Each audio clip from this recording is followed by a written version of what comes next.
నమస్తే అన్న.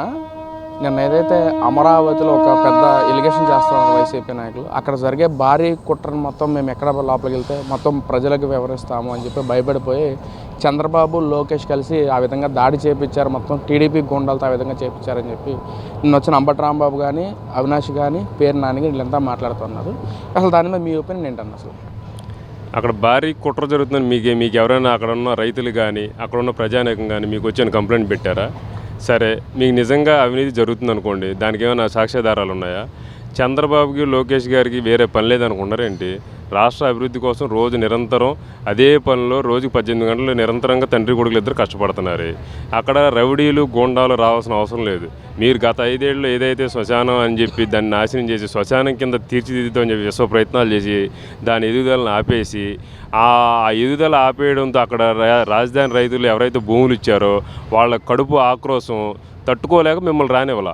ఇప్పుడు ఈ రోజున పూర్తిగా ఫుల్ ప్లేజ్డ్గా ఒక్కొక్క డెవలప్మెంట్ జరుగుతుంది, బ్రహ్మాండం జరుగుతున్నాయి.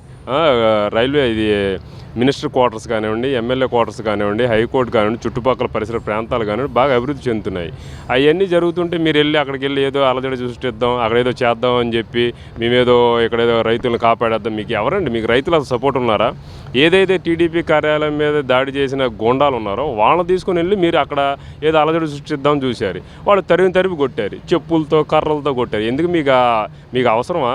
మీరు రేపు పొద్దున వెళ్తే అసలు మీరు అక్కడి నుంచి బయటకు కూడా రారు, మీ బాడీలు కూడా బయటికి రావు.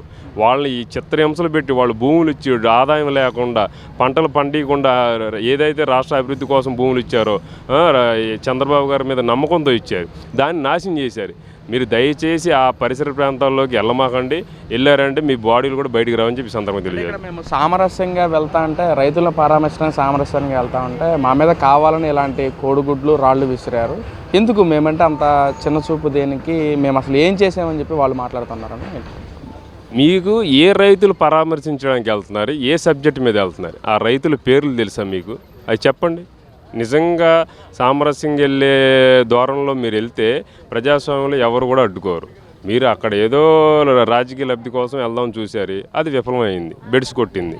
మీరు ఇంకోసారి అలాంటి ప్రయత్నాలు విరమించుకుంటే మంచిది, మీకు మంచిది అని చెప్పి నేను ఈ సందర్భంగా తెలియదు. ఇక్కడ డెవలప్మెంట్ ఎలా ఉందంటారు? బ్రహ్మాండంగా ఉందండి, 2 కళ్ళు సాలట్లేదు. రేపు పొద్దున్న మన ప్రపంచ రాజధానిలో ఒకటిగా అమరావతి రాజధాని చేరబోతుంది. ఇక్కడ చంద్రబాబు గారు విజను ఏదైతే ఆయన కట్టాడో, సైబరాబాద్ కానీ హైదరాబాద్ సిటీని డెవలప్ చేశారో అంతకన్నా బ్రహ్మాండంగా హై టెక్నాలజీతో ఏ కంట్రీలో లేని విధంగా ఇక్కడ మనం డెవలప్ చేద్దామని చెప్పి చంద్రబాబు గారు ఒకటే ఏకైక లక్ష్యంతో ఉన్నారు. దాన్ని డిస్టర్బ్ చేయడానికి నానా రకాలుగా వీళ్ళు ఏదో చేద్దాం అనుకున్నారు. అవన్నీ పప్పులు ఉడకవు. మీరు ఇంకొక 5 ఏళ్ళు కూడా అసలు ఆ పరిసర ప్రాంతాల్లోకి వెళ్ళొద్దని చెప్పి సందర్భంగా తెలియదు. ఇక్కడ ఈ విధంగా డెవలప్మెంట్ జరుగుతున్నప్పుడు ఎందుకు వైసీపీ నాయకులు మళ్ళీ మేము అధికారంలోకి వస్తే అది చేస్తాము, రప్ప చంపేస్తాము, పొడి చేస్తాము, ఎంత దూరం తీసుకొచ్చి బట్టలు తీసుకుని నిలబెడతామని చెప్పి ఎందుకు ఆ విధంగా వ్యాఖ్యలు చేస్తూ ఉన్నారు?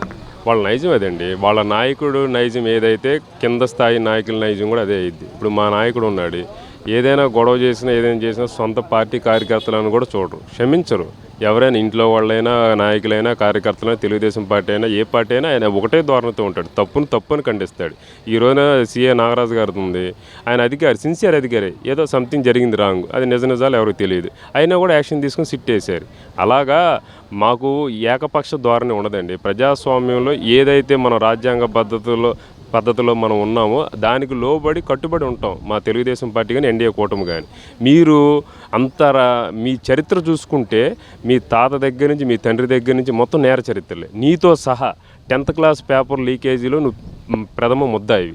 మీకు తెలీదా? మీలాంటి ముద్దాయిల కింద ముద్దాయిలే ఉంటారు, రౌడీలే ఉంటారు, గోండాలే ఉంటారు. మీకు ఇంకొక 20 ఏళ్ళు వచ్చినా కూడా మీకు ఆ బుద్ధి రాదు. ఇప్పుడు మన రాష్ట్రం విడిపోయిన తర్వాత అక్కడ 33,000 ఎకరాలు సుమారు చంద్రబాబు గారి నమ్మకం మీద రైతులందరూ ఇచ్చారు.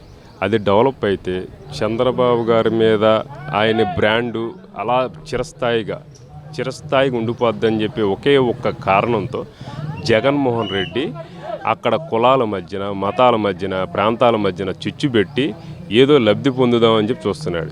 ఆయన వచ్చిన తర్వాత ఏదో చేస్తాడు, రపరప నరుగుతాడు అంటాడు, ఇది అంటాడు. అసలు ఏంటండి, మన ప్రజాస్వామ్యంలో ఉన్నామా లేదంటే నియంత పాలనలో ఉన్నామా? రాజకీయ నాయకుడు మాట్లాడాల్సిన మాటలేనా? ఇప్పుడు నిజంగా నువ్వు పర్ఫెక్ట్గా ఉంటే కింద స్థాయిలో ఎవరు కూడా అలా మాట్లాడరు. నువ్వు ఒక తప్పు చేస్తే దాన్ని ఖండించాలి. ఖండించకపోయి అక్కడ చంద్రబాబు గారి పేరు వచ్చేసిద్ది, కాపుల్ని ఇది చేశారు, లేదంటే కమ్మల్ని ఇది చేశారు, ఏదేదో పిచ్చి పిచ్చి ప్రయత్నాలు చేస్తున్నారు. కానీ ప్రజలు క్లారిటీగా ఉన్నారండి. ఆ చంద్రబాబు గారి మీద నమ్మకంతో మీ ఎత్తుగాళ్ళు ఏవి కూడా నమ్మే పరిస్థితిలో లేరు. రేపు మళ్ళీ కూడా ఎన్డీఏ కూటమి మళ్ళీ అధికారంలోకి వస్తుంది. మళ్ళీ కూడా అమరావతి రాజధాని ఇంకా చిరస్థాయిగా నిలిచిపెట్టే విధంగా పనులు సాగుతాయని చెప్పి సందర్భంగా ప్రతి ఇంట్లో కూడా చర్చ మొదలైంది జగన్మోహన్ రెడ్డి గారి గెలుపు గురించి. గతంలో 5 ఏళ్ల పాలన ఉన్నప్పుడు జగన్మోహన్ రెడ్డి సుపరిపాలన అందించాడు, డెవలప్మెంట్ చేశాడు. మళ్ళీ రేపు 3 సంవత్సరాల తర్వాత 29లో జగన్మోహన్ రెడ్డి గెలిపించుకుంటేనే మన రాష్ట్రం డెవలప్మెంట్ అయ్యేదని ప్రతి ఇంట్లో చర్చ మొదలైంది. నిజమేనన్నది? నేను సూటిగా ఒక ప్రశ్న అడుగుతున్నా. 5 సంవత్సరాల్లో ఒక కంపెనీ పేరు చెప్పండి, వచ్చి ఇక్కడ శంకుస్థాపన చేసి ఒక కట్టడం ఒక చూపియండి.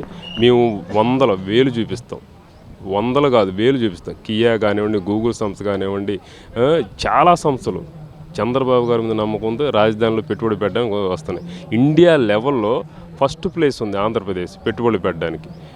మీ హయాంలో 5 ఏళ్ళలో ఏది ఇచ్చారో మీరు ఒకసారి చర్చకి రండి, మేము కూడా వస్తాం. ఎందుకండి అబద్ధపు మాటలు ఇవన్నీ? చర్చ ఎవరు సాగుతుందండి? ఎవరి పనులు వాళ్ళు బిజీగా ఉన్నారు. ఈ రాష్ట్రం మళ్ళీ రాకూడదనే ఇదే నమ్మకంతో మళ్ళీ చంద్రబాబు గారినే తెచ్చుకుందని చెప్పి భరోసాతో ఉన్నారు. ఆయన వస్తారని నమ్మకంతో ఉన్నారు. మీరు కలలు కనడం తప్పించి ఇంకేం ఉండదండి. అంటే చర్చ అయితే లేదంటారన్నా? చర్చ లేదండి. జనాలు ప్రశాంతంగా ఉన్నారు. ఈతవరకు రోడ్డు మీదకి వస్తే ఎవడు కోసేస్తాడు, ఎవడు బంగారం దెప్పుతాడు, ఎవడు పరుసు దెప్పుతాడు, ఎవడు హత్య చేస్తాడని చెప్పి భయంగా రోడ్డు మీదకి వచ్చే ఇది లేదు. ఈ రోజు స్వతంత్రం వచ్చిందనే అంత ఆనందంతో ఉన్నారు ప్రజలంతా, రామరాజ్యంలో ఉన్నారు. వాళ్ళ గురించి చర్చ కాదు కదా, చీ అని ఉమ్మేస్తున్నారు. మొన్న ఎందుకు వెళ్ళాడు? అసలు ఒక రౌడీ షీటర్ చచ్చిపోతే జగన్మోహన్ రెడ్డి రావడం ఏంటండి? సిగ్గు శరం ఉండాలి. లోకల్ నాయకులు అసలు వెళ్ళడమే తప్పు. ఏకంగా జగన్మోహన్ రెడ్డి ఆయనకి అసలు ఆయన స్థాయి నాకు తెలియదులేండి. ఆయన చీటర్ కాబట్టి, రౌడీ షీటర్ కాబట్టి ఆయన ఎక్కడికైనా వెళ్ళిపోతాడు. అసలు ఒక అర్థం పర్థం లేని నాయకుడు ఎవరైనా ఉన్నారంటే జగన్మోహన్ రెడ్డి.